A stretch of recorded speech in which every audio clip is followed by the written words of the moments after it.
नमस्कार दोस्तों, जय हिंद, वंदे मातरम। दोस्तों, आपके अपने YouTube चैनल शिक्षा जगत के चैनल राष्ट्र हित में चैनल जायसवाल कोचिंग सेंटर पे स्वागत अभिनंदन करता हूं। दोस्तों, हर भाई बहन हर गृहिणी का वेलकम अभिनंदन है। दोस्तों, पावर्ड बाई शिक्षा ही प्रकाश है। शिक्षा में ज्ञान देती है, संस्कार देती है, सिलेक्शन की ओर ले जाती है।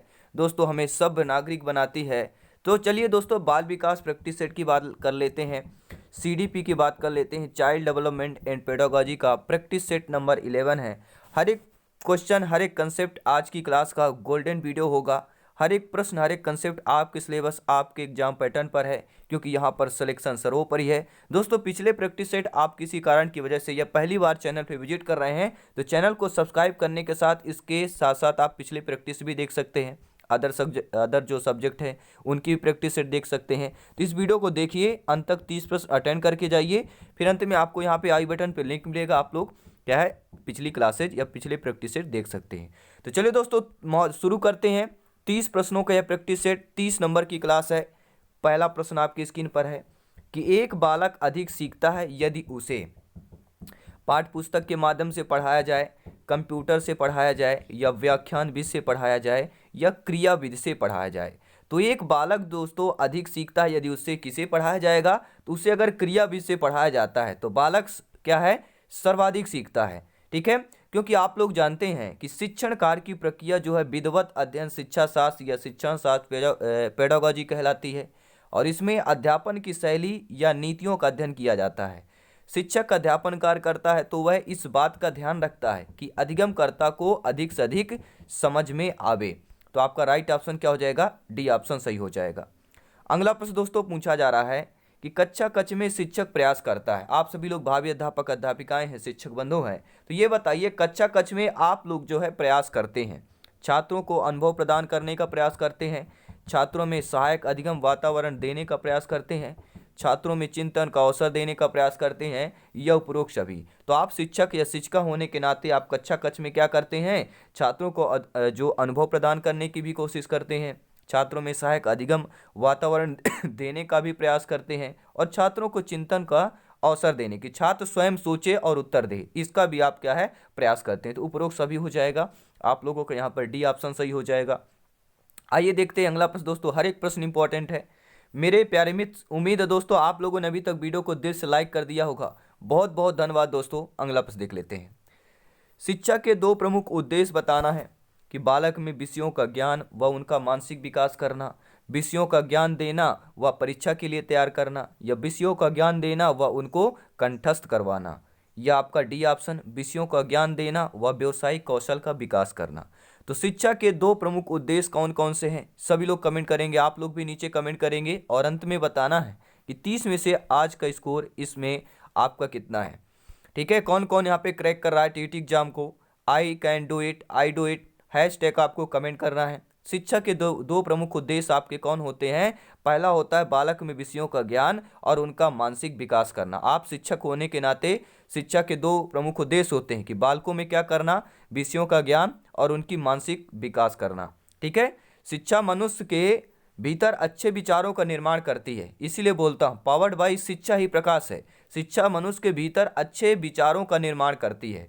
ठीक है, मनुष्य के जीवन का मार्ग प्रशस्त करती है, बेहतर समाज के निर्माण में, ठीक है, सुशिक्षित नागरिक की भूमिका महत्वपूर्ण करती है। जब आपके अंदर अच्छे विचार होंगे तो आप जब बोलेंगे तो वो भी अच्छे विचार बोलेंगे। जब आपके अच्छे विचार होंगे तो आपका वातावरण जो बनेगा, आपके परिवार में होंगे अच्छे विचार वाले होंगे, तो ये दोस्तों अच्छे नागरिक और अच्छा परिवार बनने के लिए, ठीक है, बहुत बहुत है कि पावर्ड बाई शिक्षा ही प्रकाश है। शिक्षा को दोस्तों पूजिए। शिक्षा आपको कहाँ से कहाँ पहुँचा सकती है ये आप सोच भी नहीं सकते हैं, क्योंकि माँ सरस्वती बीड़ा वादनी किस पर कृपा कब बरसा दें ये कोई नहीं जानता। तो उनकी हमेशा दोस्तों पूजा कीजिए, अर्चना कीजिए, और शिक्षा हमेशा, क्योंकि आप लोग शिक्षक हैं और शिक्षा की नींव ही शिक्षक कहलाते हैं, भावी अध्यापक अध्यापिकाएं हैं, आप सभी को नमन है। अगला प्रश्न है, अधिकांश बालक अपनी मातृभाषा सीख लेते हैं। अधिकांश बालक जो है अपनी मातृभाषा 1 वर्ष की आयु में सीख लेते हैं, 4 वर्ष की आयु में सीख लेते हैं, 6 वर्ष की आयु में सीख लेते हैं, या 2 वर्ष की आयु में सीख लेते हैं। तो अधिकांश बालक जो है अपनी मातृभाषा सीख लेते हैं। कब सीख लेते हैं, अगर आप लोगों को पता है तो नीचे कमेंट बॉक्स में ज़रूर बताइएगा। अधिकांश बालक अपनी मातृभाषा सीख लेते हैं, किससे सीख लेते हैं भैया? अधिकांश बालक अपनी मातृभाषा 6 वर्ष की आयु में सीख लेते हैं। ठीक है, जब बच्चा 6 वर्ष की आयु में होता है, देखिए बालकों में 5 वर्ष तक की अवस्था में अक्षर का ज्ञान तो हो जाता है। ठीक है, और इस ज्ञान का उपयोग जो है बालक अगले वर्ष यानी 6 वर्ष तक आते आते अपने बातों को शब्दों के कह सकने योग्य बन जाता है और 6 वर्ष की अवस्था में ही अपनी मातृभाषा भी सीख लेता है। तो 6 वर्ष यहाँ पे राइट ऑप्शन होगा, सही आंसर होगा। 6 से 11 वर्ष आयु के छात्रों में आवश्यकता क्या होती है? कक्षा कक्ष में प्रजातांत्रिक वातावरण की आवश्यकता होती है, सीखने की स्वायत्तता की आवश्यकता होती है, या क्रिया आधारित अंतःक्रियात्मक अधिगम की आवश्यकता होती है, या इन सभी की आवश्यकता होती है। तो एक बच्चा होगा जिसकी आयु 6 से 11 वर्ष है, उस आयु वर्ग के बच्चों में क्या क्या आवश्यकता होगी? तो कक्षा कक्ष में प्रजातांत्रिक वातावरण की आवश्यकता होगी, सीखने के स्वायत्तता की होगी, और आपकी क्रिया आधारित अंतःक्रिया अधिगम की आवश्यकता होगी, यानी उपरोक्त सभी की आवश्यकता होगी। राइट ऑप्शन आपका according two questions option number D के साथ जाएगा। दोस्तों अगला प्रश्न देख लेते हैं। हर एक प्रश्न इंपॉर्टेंट है, हर एक कंसेप्ट इंपॉर्टेंट है, क्योंकि सिलेक्शन सर्वोपरि है। सभी मित्र एक बार ध्यानपूर्वक इस प्रश्न को देखिएगा। एक बच्चा ईर्ष्या का प्रदर्शन करता है, कोई भी बच्चा है ईर्ष्या का प्रदर्शन करता है, 6 माह की आयु में करने लगता है, 12 माह की आयु में करने लगता है, 18 माह की आयु में करने लगता है, या 24 माह की आयु में करने लगता है। तो एक बच्चा ईर्ष्या का प्रदर्शन कब से करने लगता है? देखिए बच्चों में अनुभव एवं उसके साथ किए गए कार्यों के प्रति व्यवहार प्रदर्शित करने की सबसे उपयुक्त आयु 12 माह की मानी जाती है। जैसे कि यदि कोई उनका खिलौना ले लेता है तो उसका प्रदर्शन रोकर वह करता है। तो 12 माह के बच्चों के द्वारा किया गया जो प्रमुख व्यवहार है वह ईर्ष्या का होता है। राइट ऑप्शन क्या हो जाएगा दोस्तों? 12 माह की आयु में दूसरा ऑप्शन सही हो जाए। किसी किसी में 18 माह दिया है, ठीक है, लेकिन हम जाते हैं भैया जो आपके सिलेबस में है, जो आपके कंसेप्ट में है, ठीक है, तो हम यहाँ पे राइट ऑप्शन 12 माह के साथ जाएंगे। ठीक है दोस्तों, अगला प्रश्न देख लेते हैं। अगला प्रश्न 7वां प्रश्न है, और 7वां प्रश्न पूछा जा रहा है कि बालक जो है विविध प्रकार से सीख सकते हैं। क्योंकि आप सभी लोग भावी अध्यापक अध्यापिका हैं, आपके लिए जानना बहुत जरूरी है कि बालक विविध प्रकार से सीख सकते हैं। बालक शिक्षक के भाषण द्वारा सीख सकते हैं, बालक प्रयोग द्वारा, विवेचन द्वारा, प्रश्न पूछकर या क्रिया करके तथा चिंतन करके सीख सकते हैं, बालक शिक्षक द्वारा निर्देशित नियंत्रित पाठ्यपुस्तक आधारित शिक्षण द्वारा सीख सकते हैं, या इनमें से कोई नहीं। तो राइट ऑप्शन क्या होगा? बालक विविध प्रकार से सीख सकते हैं दोस्तों। राइट ऑप्शन जाएगा दोस्तों, बालक जो है प्रयोग के द्वारा, विवेचन द्वारा, प्रश्न पूछकर और क्रिया करके और चिंतन करके सीख सकता है। राइट ऑप्शन आपका बी ऑप्शन के साथ जाएगा। अगला प्रश्न देख लेते हैं। 6 से 11 वर्ष के आयु के बालकों की विशिष्टताएं क्या होती हैं? ठीक है, जो आपके बालक 6 से 11 वर्ष की आयु के होते हैं, उन आयु वर्ग के बालकों में विशिष्टताएं क्या होती हैं? कि बालक स्वाभाविक एवं सक्रिय अधिगमकर्ता होते हैं, सीखने के लिए शिक्षकों पर निर्भर होते हैं, बालक शिक्षकों से ज्ञान प्राप्त करते हैं, बालक सीखने में रुचि नहीं रखते हैं। तो 6 से 11 वर्ष की आयु वर्ग के बालकों में क्या क्या विशेषताएं होती हैं? आप लोगों को पता है, नीचे कमेंट करें। तो 6 से 11 वर्ष के आयु के बालकों में जो विशेषताएं होती हैं वह है कि बालक स्वाभाविक एवं सक्रिय अधिगमकर्ता होता है। बालक कैसा होता है? स्वाभाविक और सक्रिय अधिगमकर्ता होता है। ठीक है दोस्तों, आइए देखते हैं अगला प्रश्न। अगला प्रश्न है, सृजनशील बालक के बारे में कौन सा कथन सत्य नहीं है? निगेटिव प्रश्न है कि जो बालक सृजनशील होता है उसके बारे में कौन सा कथन सत्य नहीं होगा। देखिए सृजनशील बालक जिज्ञासु होता है, सभी लोग जानते हैं, ठीक है। सृजनशील बालक महत्वाकांक्षी भी होता है, सृजनशील बालक बहिर्मुखी होता है, लेकिन यहाँ पे दे दिया कि सृजनशील बालक साहसी नहीं होता। अरे भैया, जब बालक सृजनशील है तो साहसी होगा कैसे नहीं? तो यहाँ पे बी ऑप्शन क्या है? यहाँ पे गलत दिया गया है, गलत कथन दिया गया है कि सृजनशील बालक साहसी नहीं होता, जबकि सही ऑप्शन है कि सृजनशील बालक भी साहसी होता है। अगला प्रश्न देखते हैं। नवीन ज्ञान की प्राप्ति होती है बालक या बालिका में, शिक्षार्थी में, विद्यार्थियों में नवीन ज्ञान की प्राप्ति होती है। ज्ञान स्थानांतरण के द्वारा होती है, रटने के द्वारा होती है, या अनुभव द्वारा, नवीन अर्थ ढूंढने के द्वारा होती है, या उपरोक्त में से कोई नहीं। तो मेरे प्यारे मित्रों, मेरे शिक्षक बंधुओं, नवीन ज्ञान की जो प्राप्त होती है, राइट ऑप्शन जाएगा, सभी लोग जानते हैं कि अनुभव द्वारा, नवीन अर्थ ढूंढने के द्वारा होती है। ठीक है, जब अनुभव द्वारा, जब आपके पास अनुभव आता है, प्रैक्टिस होते हैं, जितना ज़्यादा आप देखिए गलतियां करते हैं, गलतियां करने के साथ आप सीखते हैं, जब आपके पास अनुभव आएगा उसके द्वारा जो नवीन अर्थ ढूंढने के द्वारा क्या है, नवीन ज्ञान की प्राप्त होती है। राइट ऑप्शन आपका सी के साथ जाएगा। बहुत बहुत धन्यवाद दोस्तों, वीडियो को लाइक करने के लिए, शिक्षा को सपोर्ट करने के लिए और सब्सक्राइब करने के लिए बहुत बहुत धन्यवाद, दिल से धन्यवाद है, दिल से थैंक्स है दोस्तों। अगला प्रश्न देख लेते हैं। शिक्षण एक प्रक्रिया है। शिक्षण शिक्षक के द्वारा अधिगमकर्ता को ज्ञान के स्थानांतरण की एक प्रक्रिया है। शिक्षण अधिगम को निर्देशित करने की प्रक्रिया है। शिक्षण अनुदेशन देने की प्रक्रिया है, या शिक्षण अधिगम का सरलीकरण करने की प्रक्रिया है। तो राइट ऑप्शन क्या होगा? शिक्षण एक प्रक्रिया है। शिक्षण किसकी प्रक्रिया है? तो शिक्षण अधिगम का एक सरलीकरण करने की प्रक्रिया कहलाती है। क्या जो भी अधिगम हो उसका सरलीकरण करना ही शिक्षण की एक प्रक्रिया है। राइट ऑप्शन आपका डी के साथ जाएगा। अगला प्रश्न देख लेते हैं। अगला प्रश्न आ चुका है कि बच्चे का सामाजिक विकास वास्तव में प्रारंभ होता है। जो बच्चे होते हैं दोस्तों, आप सभी लोग ज्ञानी हैं, सर्वज्ञ हैं, भावी अध्यापक अध्यापिकाएं हैं। राष्ट्र निर्माण में सबसे बड़ा योगदान शिक्षकों का होता है। आप लोग राष्ट्र की नींव है दोस्तों। आप सभी को सलाम है, जय हिंद है। इस प्रश्न का जवाब आ चुका है कि बच्चे का सामाजिक विकास वास्तव में प्रारंभ होता है। विद्यालय के पूर्व अवस्था में होता है, शैशवावस्था में होता है, पूर्व बाल्यावस्था में होता है, या उत्तर बाल्यावस्था में होता है। ठीक है, तो कन्फ्यूजन पूरा क्लियर रहेगा, कंसेप्ट क्लियर है, क्योंकि हर एक प्रश्न, हर एक कंसेप्ट आपके सिलेबस, आपके एग्जाम पैटर्न पर है। सिलेक्शन यहाँ पे सर्वोपरि है। तो बच्चे का सामाजिक विकास वास्तव में प्रारंभ होता है बच्चे के पूर्व बाल्यावस्था से होता है। क्यों होता है दोस्तों? क्योंकि बाल्यावस्था में प्रवेश करने के साथ साथ अधिकांश बच्चे क्या है, विद्यालय में जाना प्रारंभ कर देते हैं।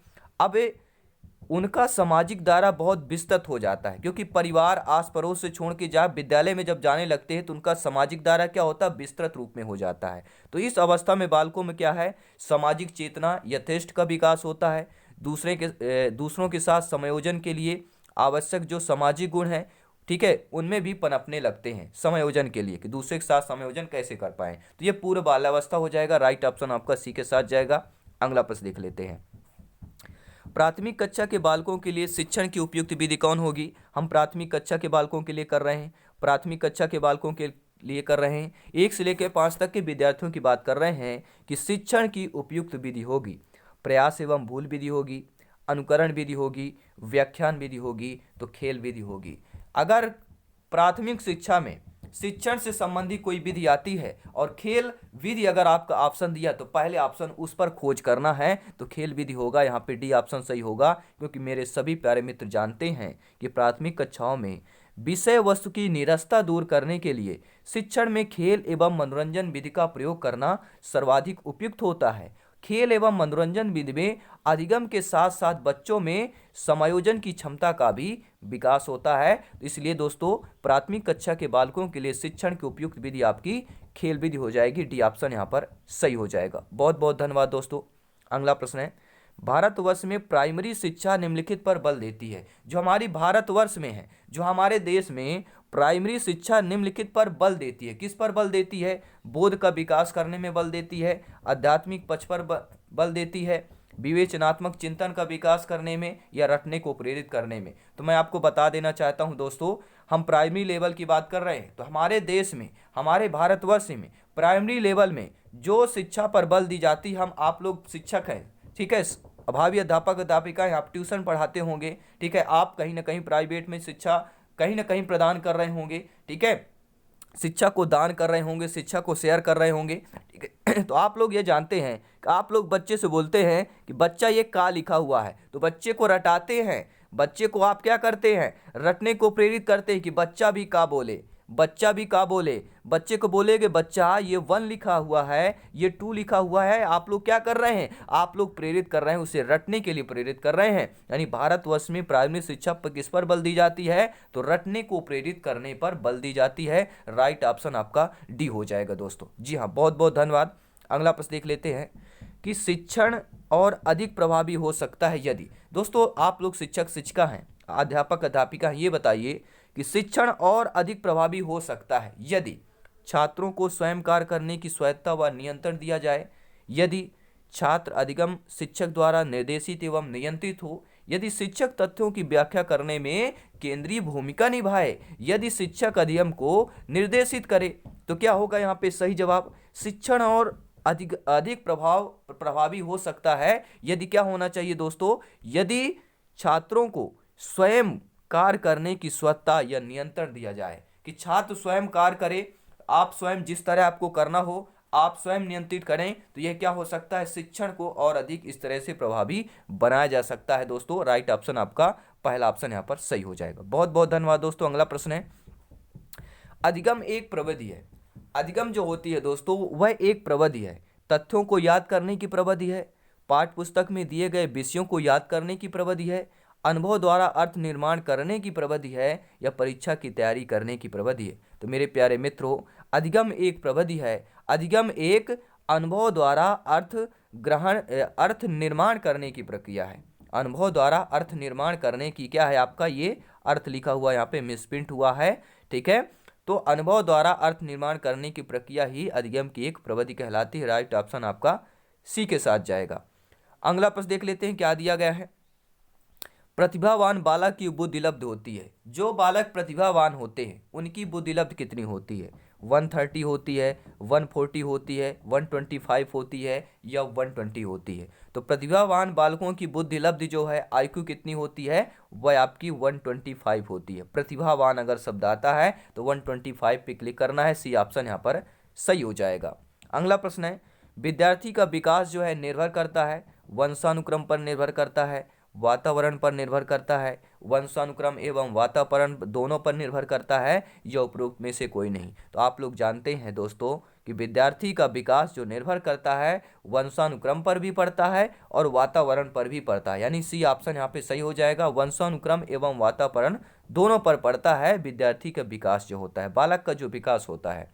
अगला प्रश्न देख लेते हैं, एक उत्तम शिक्षक वह जो, एक उत्तम अध्यापक अध्यापिका वह है, एक उत्तम शिक्षक शिक्षिका वह है जो छात्र में वांछित व्यवहारगत परिवर्तन करता है, जो मौखिक रूप से ज्ञान को प्रेषित करता है, जो सूचना का वर्णन करता है, जो पाठचर्या को संप्रेषित करता है। तो मेरे सभी प्यारे अध्यापक अध्यापिकाओं, भावी अध्यापक अध्यापिकाएं, इस प्रश्न का जवाब नीचे आपको कमेंट बॉक्स में बताना है। राइट ऑप्शन क्या होगा कि एक उत्तम शिक्षक वह है जो छात्र में वांछित व्यवहारगत परिवर्तन करता है। देखिए दो शब्द होते हैं, एक होता है अवांछित, ठीक है, एक होता है क्या है, वांछित। तो कोई भी छात्र में अगर वांछित व्यवहारगत में अगर आप लोग परिवर्तन कर देते हैं तो वह आपका उत्तम शिक्षक उत्तम अध्यापक अध्यापिका माना जाएगा। पहला ऑप्शन सही हो जाएगा। अगला प्रश्न है, प्राइमरी स्तर पर अन्वेषण होना चाहिए। दोस्तों प्राइमरी स्तर पर जो है, ठीक है, प्राथमिक स्तर पर अन्वेषण होना चाहिए, शिक्षक केंद्रित अन्वेषण होना चाहिए, पाठ्य पुस्तक केंद्रित अन्वेषण होना चाहिए, छात्र केंद्रित आपका अन्वेषण होना चाहिए, या शिक्षक एवं पाठ्य पुस्तक केंद्रित अन्वेषण होना चाहिए। तो प्राइमरी स्तर की हम बात कर रहे हैं, तो प्राइमरी स्तर में अन्वेषण कैसा होना चाहिए, तो छात्र केंद्रित अन्वेषण होना चाहिए। सी ऑप्शन यहाँ पर सही हो जाएगा दोस्तों। अगला प्रश्न है, अधिगम के लिए क्या आवश्यक है। अधिगम के लिए स्वानुभव आवश्यक है, यानी कि स्वयं से अनुभव प्राप्त करना। अधिगम के लिए स्वचिंतन आवश्यक है, अधिगम के लिए स्वक्रिया आवश्यक है, या उपयुक्त सभी। तो अगर अधिगम चाहना है तो अधिगम के लिए स्वयं का अनुभव भी जरूरी है, स्वयं चिंतन करना, स्वयं क्रिया करना, ये तीनों बातें जो है अधिगम के लिए आवश्यक है। राइट ऑप्शन डी के साथ जाएगा, उपयुक्त सभी हो जाएगा। अगला प्रश्न देख लेते हैं दोस्तों, 6 या 7 वर्ष का बालक जो है दूसरों के विचारों को स्वीकार करने की योग्य नहीं होता है। जब बालक 6 या 7 वर्ष का होता है, ठीक है, तो वह बालक दूसरे के विचारों को स्वीकार करने के योग्य नहीं होता। यानी बालक 6-7 वर्ष का है, जो दूसरे विचार देंगे तो बालक उन विचारों को स्वीकार नहीं करना या स्वीकार करने के योग्य नहीं होता है, क्योंकि वह बहुत छोटा होता है, क्योंकि वह अहम केंद्रित होता है, क्योंकि वह बुद्धिमान नहीं होता है, या क्योंकि वह कल्पनाशील होता है। दोस्तों नीचे कमेंट करेंगे।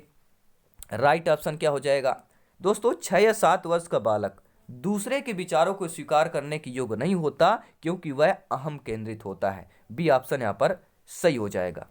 अगला प्रश्न है कि 6 से 11 वर्ष आयु के बालकों को सीखने के लिए आवश्यक क्या है। मूत्र क्रियाओं अनुभवों की उपलब्धता है, शिक्षक द्वारा ज्ञान का स्थानांतरण है, या रटने के लिए अवसरों की व्यवस्था है, या कक्षा में उच्च स्थान प्राप्त करने की प्रेरणा कहलाएगी।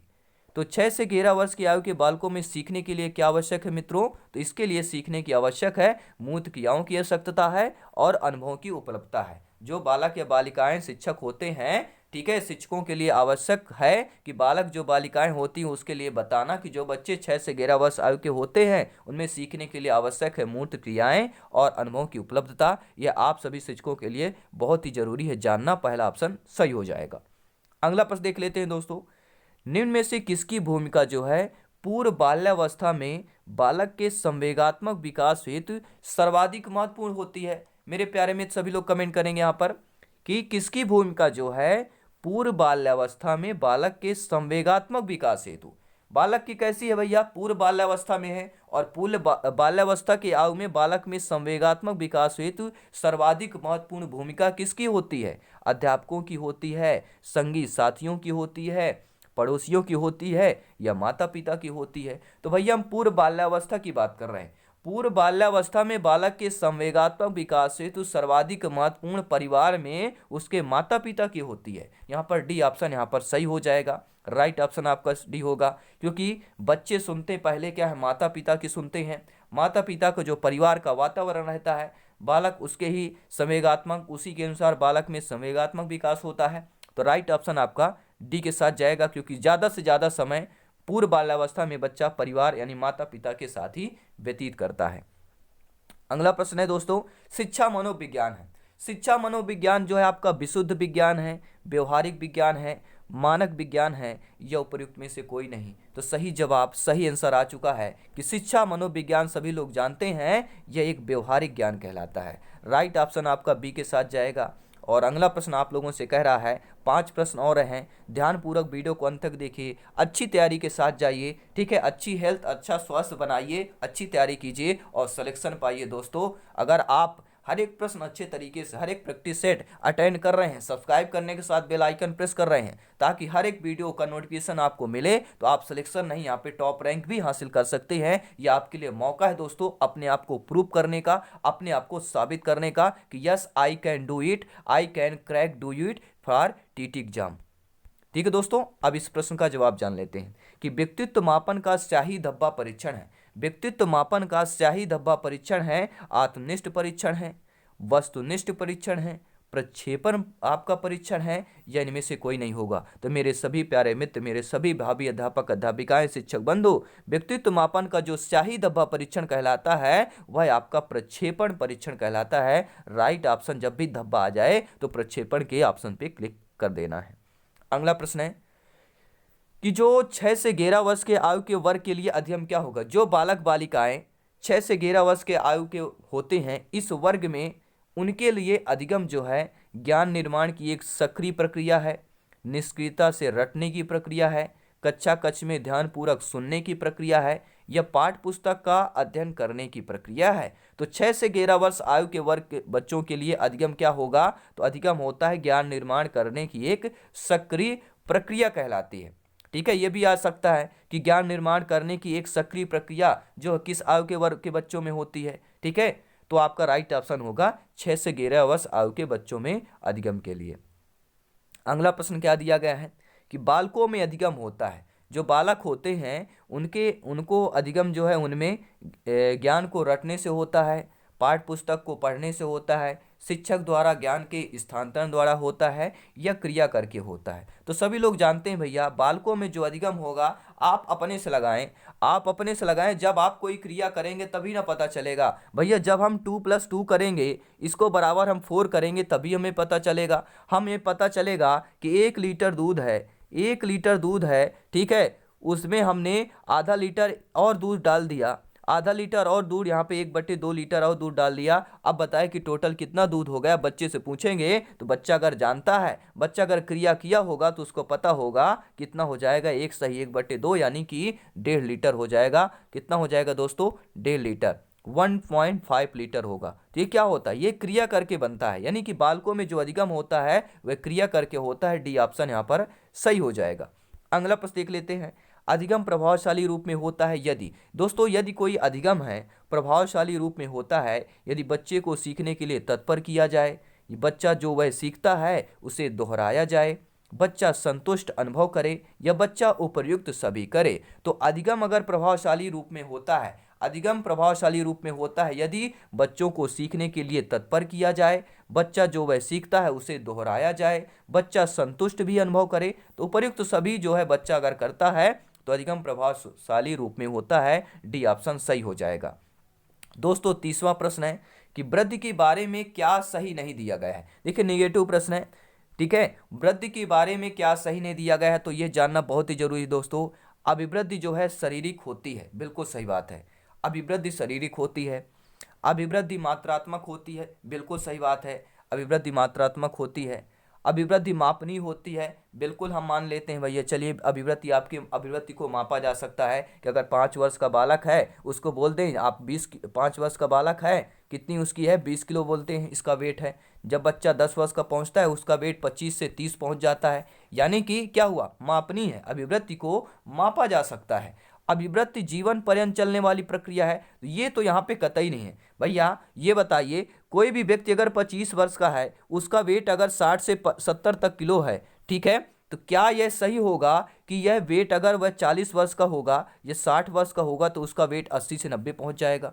ठीक है, तो अभिवृत्ति क्या है, जीवन पर्यंत चलने वाली प्रक्रिया नहीं है। जीवन पर्यंत जो चलने वाली प्रक्रिया है वह आपकी विकास होती है। विकास आपका मरणोपरांत तक चलता रहता है। जब तक व्यक्ति मर नहीं जाता तब तक विकास चलता रहता है। ठीक है, और अभिवृद्धि आपका देख एक निश्चित अवस्था तक चलती है। तो राइट ऑप्शन क्या हो जाएगा कि वृद्धि के बारे में सही नहीं दिया है, तो डी ऑप्शन यहाँ पर सही नहीं दिया है। तो दोस्तों ये क्लास, ये एक प्रैक्टिस सेट आपको कैसा लगा नीचे कमेंट बॉक्स में जरूर बताइएगा दोस्तों। और ऐसे ही प्रैक्टिस सेट, इससे बेस्ट तैयारी के लिए आज ही चैनल को सब्सक्राइब करें, आज ही ज्वाइन करें, क्योंकि पावर्ड बाय शिक्षा ही प्रकाश है दोस्तों। नमस्कार दोस्तों, सभी मेरे प्यारे मित्र भाभी अध्यापक अध्यापिकाओं को, आप खुश रहें, आपका परिवार खुश रहे, लाजवाब रहे दोस्तों। हमेशा हंसते रहिए, मुस्कुराते रहिए और एक बार वीडियो को शेयर करके जाइए। धन्यवाद सभी का। जय हिंद, वंदे मातरम।